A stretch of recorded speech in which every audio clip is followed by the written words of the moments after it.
Hello साथियों, आज का जो विषय को लेकर आए हैं, भारत में ब्रिटिश उपनिवेशवाद की जो है चरणों में होकर जो गुजरा था। और ये भारत में ब्रिटिश उपनिवेशवाद के 3 चरण कौन कौन से हैं। सबसे पहले देखते हैं वाणिज्यिक पूंजीवाद, और दूसरा औद्योगिक पूंजीवाद, और तीसरा वित्तीय पूंजीवाद। ये हमारा सबसे पहले देखते हैं कि रजनी पान दत्त ने जो है इंडिया टुडे में जो अपने लिखे हुए हैं भारतीय उपनिवेश अर्थव्यवस्था का पूरा उल्लेख किए हैं। तो उन्होंने जो है 3 भागों में बांटकर इसका चरण बताए हैं उपनिवेशवाद की। तो ब्रिटिश उपनिवेशवाद के बारे में देखते हैं कि भारत इनका कहना था कि भारतीय अर्थव्यवस्था एक भी भाग ऐसा नहीं था जिस पर ब्रिटिश शासन का कुप्रभाव ना पड़ा हो। लेकिन ब्रिटिश आर्थिक नीतियों के पीछे भारतीय समाज की कल्याण की भावना निहित नहीं थी, बल्कि इसके पीछे उनका औपनिवेशिक शोषण की एक भावना उन लोगों में निहित थी। तो उपनिवेशवाद की जो मूल तत्व जो है वो आर्थिक शोषण में ही निहित है। तो सबसे पहले देखते हैं कि वाणिज्यिक जो है पूंजीवाद जो 1757 यानी प्लासी की लड़ाई के बाद से लेकर 1813 यानी चार्टर एक्ट तक ये वाणिज्यिक पूंजीवाद को रखा गया है। दूसरा है औद्योगिक पूंजीवाद जो 1813 के जो चार्टर एक्ट से लेकर जो है 1857 की क्रांति तक जो है ये रखा गया है। और तीसरा जो है वित्तीय पूंजीवाद 1857 की क्रांति से 1947 यानी भारत की आजादी तक जो है ये 3 चरणों में जो है बताने का प्रयास किया गया है। तो सबसे पहले देखते हैं कि यहाँ पर जो है इसके पहले जो मुगल बादशाह हमारे औरंगजेब की मृत्यु के बाद जो है भारत में जो है अनेक जो है ऐसे कारण सक्रिय हो गए थे जिससे यहाँ के जो है व्यापार वाणिज्य में गिरावट का दौर शुरुआत हो गई थी। प्लासी युद्ध के बाद तो बंगाल के जो देखते हैं कि अंतर्देशीय व्यापार में अंग्रेजों की भागीदारी धीरे धीरे बढ़ने लगी और भागीदारी बढ़ गई। कंपनी के कर्मचारियों ने उन वस्तुओं पर भी अधिकार किया जिनका जो है व्यापार के लिए उनके लिए प्रतिबंध था। पहले नमक, तंबाकू, सुपारी इत्यादि बहुत सारे ऐसे थे जिस पर प्रतिबंध था।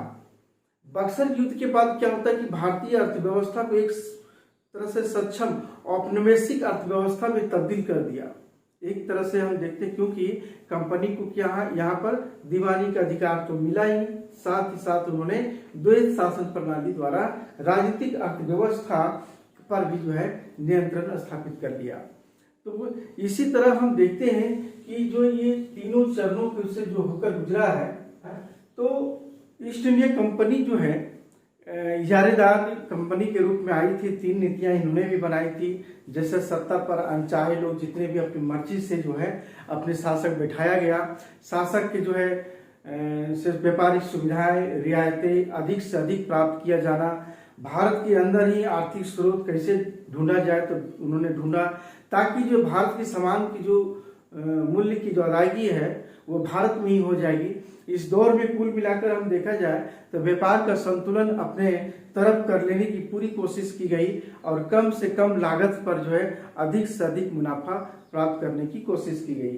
तो आइए हम लोग देखते हैं कि आज जो है वाणिज्यिक पूंजीवाद के बारे में चर्चा करेंगे। वाणिज्यिक पूंजीवाद,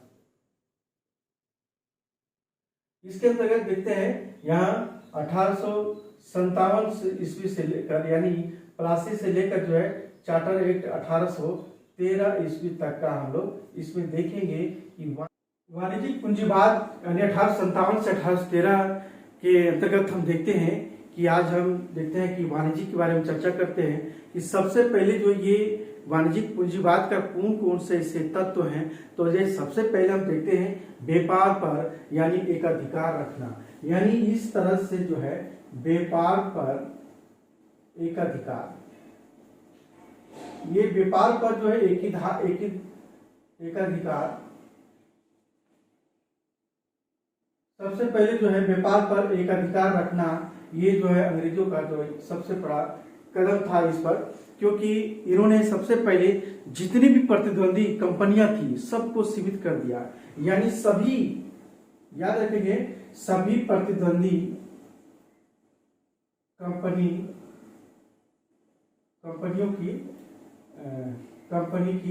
कंपनी को समाप्त करना, यानी जितने भी प्रतिद्वंदी समाप्त समाप्त किया समाप्त कर समाप्त किया सबसे पहले समाप्त किया। तो सबसे पहला हम उदाहरण देखते हैं बेदरा के युद्ध में। सबसे पहले बेदरा के युद्ध में हम देखते हैं बेदरा का युद्ध किसको पराजित करता है? डचों को। डचों को पराजित करता है कौन? या अंग्रेज करते ईस्ट इंडिया कंपनी। और दूसरा जो है वांडीवास का युद्ध होता है, वांडीवास का युद्ध। तो ये किसे करते हैं? फ्रांसीसियों, है ना। फ्रांसीसियों को जो है ये को पराजित करता है। तो 1760 ईस्वी में और एक 1759 में, 1759 और 1760। तो इस तरह से जो है बेदरा का युद्ध और वांडीवास के युद्ध से इसका प्रतिद्वंदी कंपनी था, इसे समाप्त किया। अब हम देखते हैं भारतीय राजस्व पर अधिकार कैसे करता है, यानी भारतीय राजस्व पर अधिकार। अब ये पॉइंट है, नोट करते जाएंगे कि भारतीय राजस्व पर अधिकार कैसे करता है। सबसे पहले देखते हैं हम इसमें 1757 यानी पलासी की लड़ाई, पलासी की लड़ाई होती है इसमें। और 1764 में क्या है? हमारा बक्सर का युद्ध होती है, बक्सर का युद्ध होती है। ये बक्सर के युद्ध और पलासी के युद्ध के बाद, यानी बक्सर के युद्ध के बाद क्या होता है? अंग्रेजों को बंगाल, बिहार, उड़ीसा की क्या मिल जाती है? बंगाल, बिहार और उड़ीसा की, उड़ीसा क्या मिल जाती है? दीवानी मिल जाती है इसे। और दीवानी मिल जाती है मतलब राजस्व पर, है ना। राजस्व पर जो है कार्य करने के लिए पूरी तरह नियंत्रण हो जाती है अंग्रेजों को। तो बंगाल, बिहार, उड़ीसा के बाद जो है आप क्या करते हैं लोग, कंपनी जितने भी थे, कि भारतीय राजस्व से व्यापार करने लगते हैं। क्या करते हैं? भारतीय राजस्व से, भारतीय राजस्व से व्यापार करने लगते हैं, व्यापार करने लगते हैं, करने लगे। तो भारत के ही राजस्व से ही व्यापार करने लगे।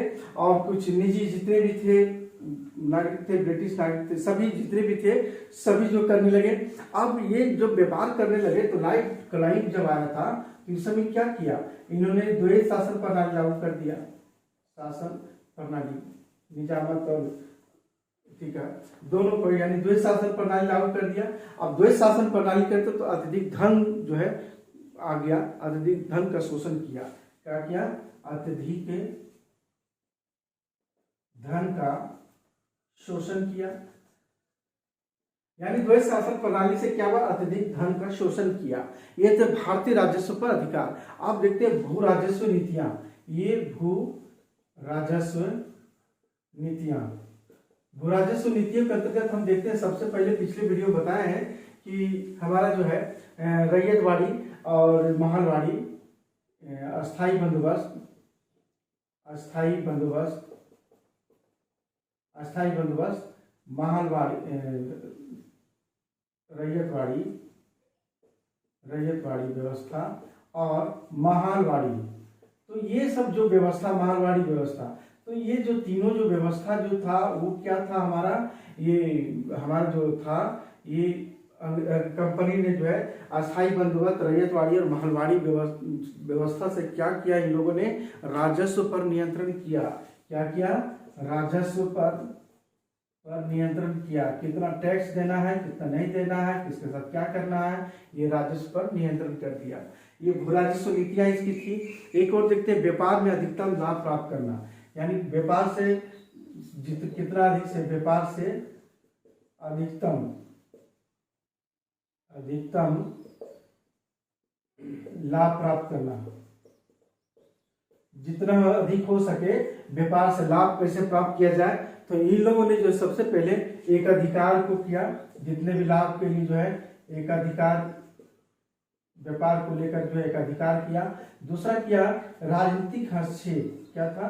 राजनीतिक हस्तक्षेप करने प्रारंभ कर दिया था इन लोगों ने।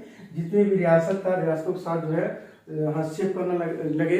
इसके बाद जो है क्रय मूल्य और विक्रय मूल्य पर भी जो है, यानी जितने भी क्रय मूल्य हो और जो है विक्रय मूल्य, क्या है? विक्रय मूल्य पर जो है नियंत्रण पर जो है करने लगा कि कितना खरीदा जाए, आयात किया जाए, कितना बिक्री किया, निर्यात किया जाए, यानी इस पर पूरा फोकस किया अंग्रेजों ने। और इसका परिणाम यही हुआ। क्या परिणाम हुआ इसका? इसका परिणाम यही हुआ कि सबसे बड़ा इसका परिणाम, सबसे पहले जो है इसका परिणाम क्या निकला कि इसका जो है आर्थिक लाभ हुआ। क्या हुआ? आर्थिक लाभ हुआ इसे। और आर्थिक लाभ शब्द क्या हुआ? व्यापारिक लाभ हुआ, है ना, व्यापारिक लाभ, आर्थिक लाभ और व्यापारिक लाभ जो है इसे पूरी तरह से हुआ। इसके बाद हम देखते हैं राजनीतिक हस्तक्षेप। ये जो वही पॉइंट है कि राजनीतिक हस्तक्षेप, राजनीतिक हस्तक्षेप। तो राजनीतिक हस्तक्षेप के अंतर्गत क्या क्या हुआ कि यहाँ पर जो है बहुत सारे से युद्ध भी लड़े थे, संधियां भी की। सबसे पहले क्या था? अनेक युद्ध लड़े थे, अनेक युद्ध लड़े। और दूसरा क्या था? अनेक युद्ध लड़े और साथ साथ संधियां भी की, बहुत सारे संधियां भी की, जैसे लॉर्ड वेलेस्ली की सहायक संधि। तो अनेक युद्ध लड़े, यानी प्लासी की लड़ाई, प्लासी में लड़े, बक्सर लड़े, ऐसे इत्यादि बहुत सारे से लड़े यहाँ पर। और उसके बाद जो संधियां की है ना, मराठों के साथ संधि की, निजामों के साथ संधि की, इसके बाद जितने मराठा परिषद में हल्का जितने भी थे सभी के साथ संधियां की, मैसूर के साथ भी संधियां की, तो इत्यादि। तो ये सब क्या है, जितने भी हम देशी रियासत या जितने भी राज्य था सभी के साथ जो है संधियां की, और संधियां के साथ साथ लड़े भी जहां तक हो सके। और धीरे धीरे क्या किए ये लोग, राजनीतिक हस्तक्षेप पूरी तरह कर लिया। एक और हम देखते हैं इसमें एक छूट रहा है, सेना का संगठन। सेना के संगठन का एक विशाल तैयार करता है, क्योंकि भारतीय खर्चे से एक विशाल तैयार करता है, यानी भारतीय खर्चे से ही एक बड़ी सेना तैयार करती है।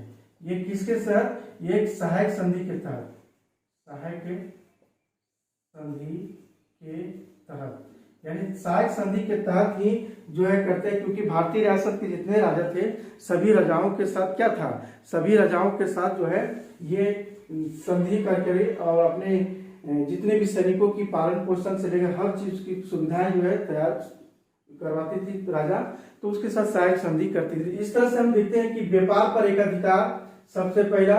दूसरा हमारा जो था वह क्या था, यह भारतीय राजस्व पर अधिकार था। तीसरा हमारा क्या था, ये भू राजस्व नीतियां। और चौथा हमारा क्या था, ये हमारा व्यापार से अधिकतम लाभ प्राप्त करना। और पांचवा हमारा क्या था, राजनीतिक हस्तक्षेप हुआ। और छठा हमारा जो है सेना का संगठन। तो ये सिलसिलेवार तरीके से अब ये हमारा जो है पॉइंट है, आप इसको पॉइंट करके अपने इस तरीके से जो है इसको आप लिख सकते हैं और बेहतरीन नोट्स इसके बनेंगे। इसके बाद हम देखते हैं उपनिवेशवाद के प्रथम चरण की शुरुआत प्लासी युद्ध के बाद से शुरू होती है। और प्लासी से पूर्व जहां ब्रिटिश को देखते हैं भारतीय वस्तुओं के जो है के लिए जो सोने या चांदी का में जो भुगतान तो करना ही पड़ता था, लेकिन प्लासी युद्ध के बाद जो स्थिति जो है कंपनियों को बदली। वह क्या है कि भुगतान यहाँ से ही वसूल किए गए धन से वसूल होने लगा। उपनिवेशवाद के जो प्रथम चरण में इस देखते हैं इस वाणिज्यिक जो उपनिवेशवाद के चरण में कि ब्रिटेन तथा अन्य देशों को जो है कंपनी की कम कीमत पर जो है तैयार भारतीय माल को खरीद कर बेचती थी। क्यों?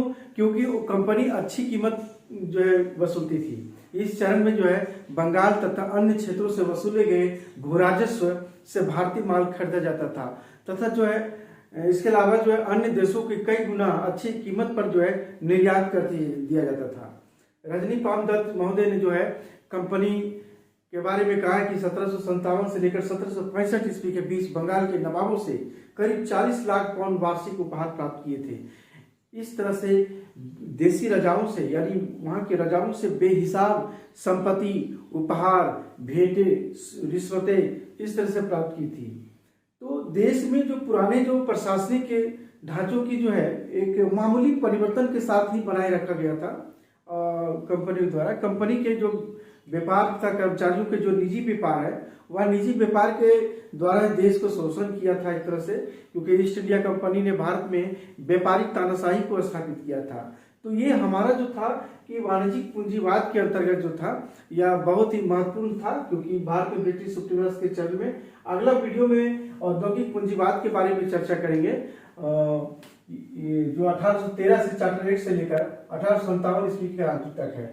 हमारा एक वाणिज्यिक पूंजीवाद को याद रखेंगे कि 1757 से लेकर 1813 ईस्वी तक के जो है ये हमारा वाणिज्यिक पूंजीवाद के दौर शुरू होती है। तो अगले क्लास में जो है मैं जो है चर्चा करूंगा औद्योगिक पूंजीवाद के बारे में।